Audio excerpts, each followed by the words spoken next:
ज्योतिष क्रिएटिव्हिटी चॅनलमध्ये आपलं स्वागत आहे। आज आपण पाहणार आहोत मटारपासून स्टफ नान मी कशा पद्धतीने बनवले। चला आपण पाहूयात। इथे आता मी बॉईल वाटाणे घेतलेले आहेत, ते आता आपण मिक्सरच्या भांड्यात घालून घेऊयात आणि असं जाडसर असं वाटून घेऊयात। आपलं हे वाटून झालेलं आहे। आता एका भांड्यात आपण याला काढून घेऊ। आता त्याच मिक्सरच्या भांड्यामध्ये आपण लसणाच्या पाकळ्या आणि हिरव्या मिरचीचे काही तुकडे घेतलेले आहेत, तर हे देखील आपल्याला वाटून घ्यायचे। आता ही मिरची आणि लसणाची पेस्ट देखील वाटून झाली आपली। आता आपण फोडणी करून घेऊयात। कढईमध्ये मी 1 चमचाभर तेल घालून घेतले, त्यामध्ये जिरं घालून घ्यायचे। जिरं छान तडतडलं की त्यामध्ये एक छोटा मीडियम आकाराचा कांदा चिरून घेतलाय, तो यामध्ये घालून घेतले आणि कांदा चांगला गोल्डन होईपर्यंत आपल्याला परतून घ्यायचे। कांदे आपले छान गोल्डन होत आले। आता त्यामध्ये आपण जी हिरवी मिरचीची आणि लसणाची पेस्ट केली होती ती घालून घ्यायची आहे आणि पुन्हा छान परतून घ्यायचे। आता त्यामध्ये इथे मी धना जिरा पावडर घालून घेतली आहे, पाव चमचा हळद, चवीनुसार मीठ आणि 1-2 मिनिटं छान परतून घ्यायचे।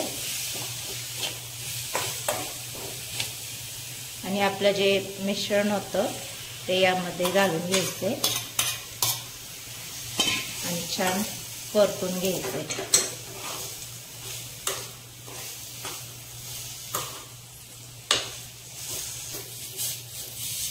छान आपलं मिश्रण परतून झाले। आता आपण गॅस बंद करून घेऊयात आणि हे थंड करून घेऊयात।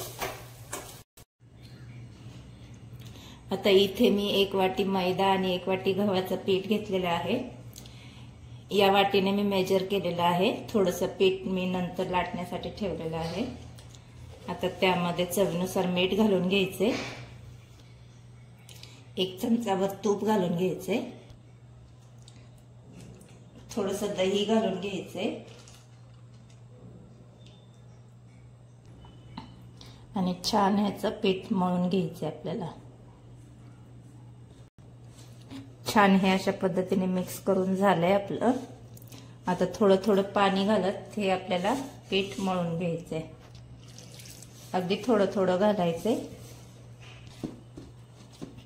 पीठ मळून झालंय आपलं।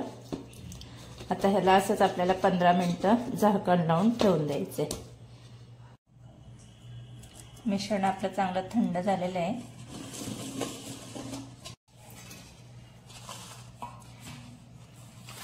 पीठ देखील छान सेट झालंय आपलं। आता आपण त्याचे छोटे छोटे बॉल्स करून घेऊया। बॉल्स करून झालेत आपले। हे जे स्टफिंग होतं त्यामध्ये आपण थोडंसं लिंबू पिळून घेऊयात आणि छान मिक्स करून घ्यायचे।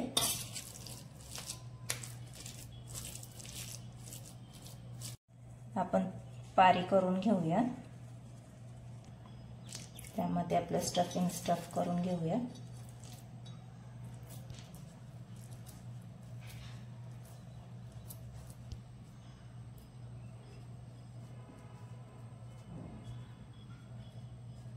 आणि छान असं पॅक करून घेऊया।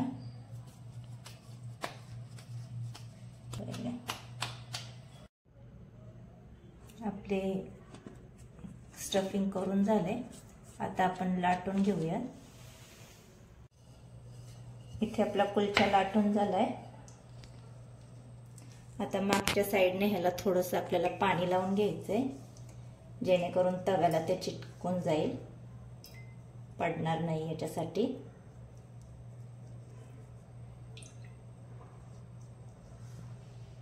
आणि गरम तव्यावर अशा पद्धतीने चिटकून घ्यायचं आहे। तोपर्यंत आपण आपला दुसरा कुलछाई करून घेऊयात।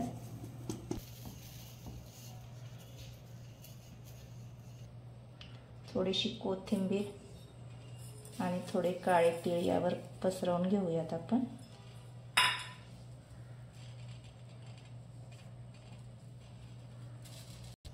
आणि लाटून घ्यायचे आपल्याला. आता इथे बबल्स आले.